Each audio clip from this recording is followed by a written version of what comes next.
झारखंड में शराब माफिया का एक बड़ा नाम है विनोद साव। उसके एक और ठिकाने को उत्पाद विभाग की टीम ने पकड़ा। कसमार थाना के दातू में ही चलाया जा रहा था शराब का यह ठिकाना। बड़ी मात्रा में शराब और शराब बनाने की सामग्री की गई जब्त। बड़े पैमाने पर चल रही थी यह मिनी शराब फैक्ट्री। विभिन्न ब्रांडों के नाम पर तैयार नकली शराब को भेजा जाता था बिहार और झारखंड के विभिन्न हिस्सों में। झारखंड में शराब माफिया का एक बड़ा नाम है विनोद साव। हाई हेंगरी होटल के बेसमेंट में चल रही थी बड़ी शराब फैक्ट्री। शराब माफिया विनोद साव पर एक महीने के दौरान यह दूसरी बड़ी कार्रवाई। जुलाई महीने में ही दातू में ही उसकी एक और फैक्ट्री और शराब का बड़ा भंडार पकड़ा गया था। लेकिन आश्चर्य कि विनोद साव हमेशा हो जाता है फरार। शराब जब्त कर ही लौट जानी पड़ती है उत्पाद विभाग की टीम को।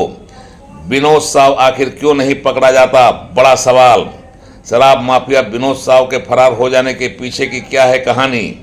क्यों नहीं आता है छापेमारी के दौरान विनोद साव टीम के हत्थे? क्या उसे पहले लग जाती है छापेमारी की भनक या पहुंचा दी जाती है पूर्व में सूचना? मजबूरी में करनी पड़ती है छापेमारी टीम को। क्या यहां पर छापेमारी की कार्रवाई? बड़ा सवाल। विनोद साव कब तक रहेगा फरार? क्यों नहीं आता है उत्पाद विभाग की टीम के गिरफ्त में? विनोद साव एक बड़ा शराब माफिया का नाम बन चुका है। यह खबर है गला तर करने, मस्ती में लोगों को झुमाने और मदमस्त करने के उपयोग में आने वाली सामग्री की। जब मस्ती की बात हो, मस्त करने वाले सामान की बात हो, तो यह रिपोर्टिंग भी मस्ती से क्यों नहीं की जाए। तो चलिए आपको ले चलते हैं अवैध शराब के एक अड्डे पर, जहां गैर कानूनी तरीके से शराब का स्टॉक किया जाता था।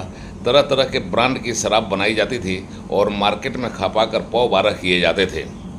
नेशनल हाईवे से सटे हुए ठिकाने पर यह गोरख धंधा चल रहा था।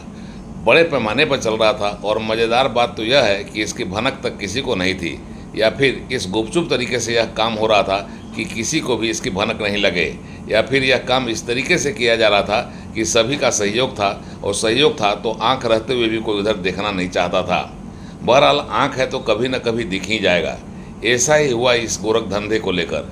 यह गोरख धंधा उत्पाद विभाग को दिख गया। उत्पाद विभाग ने अपनी कार्रवाई के साथ साथ चल रही अवैध शराब की फैक्ट्री को कसमार थाने की पुलिस को भी दिखा दिया, जो हर रोज क्षेत्र में पेट्रोलिंग करती थी और इस दारू की फैक्ट्री को नहीं देख पा रही थी। शराब का यह अवैध ठिकाना और शराब बनाने की फैक्ट्री एक होटल की आड़ में चलाई जा रही थी।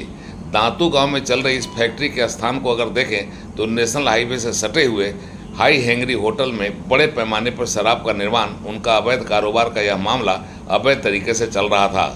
होटल का बेसमेंट में यह शराब फैक्ट्री चल रही थी, वहीं पर शराब का बड़ा स्टॉक भी था। मतलब तेज भूख मिटाने के नाम पर चलाया जा रहा हाई हेंगरी होटल गला तर कराने की व्यवस्था में लगा हुआ था। उत्पाद विभाग की टीम होटल के बेसमेंट में गई तो फिर उसे कार्रवाई करते करते 8 PM तक पहुंचना पड़ा। हाई हेंगरी के बेसमेंट से शराब के अवैध कारोबार का, अवैध निर्माण का और अवैध तरीके से मार्केट में खपाने का जो सच सामने आया वह चौंकाने वाला था। शराब की फैक्ट्री के संचालक विनोद साव ने होटल के बेसमेंट में ही सभी तबके के लोगों के लिए सभी तरह के माल की व्यवस्था कर रखी थी। वहां रॉयल लोगों के लिए उनके डिमांड के चैलेंज को मीट किया जाता था, मतलब रॉयल चैलेंज तैयार किया जाता था। ज़रूरत पड़ने पर सिग्नेचर भी किया जाता था। फिर मैकडवेल और ब्लेंडर से स्वागत करने में देर नहीं होती थी। इसका ख्याल रखा जाता था कि B7 है, चाहे इसके लिए समय बीतकर 8 PM तक क्यों न पहुँच जाए। मतलब समझाने का आप ही समझ रहे हैं कि ग्राहकों की सेवा के लिए Royal Stag, Royal Challenge, Signature, 8 PM, B7 इस फैक्ट्री से बन कर निकलता था। कुछ माल झारखंड में और उत्पादन का बड़ा हिस्सा बिहार में खपाया जाता था।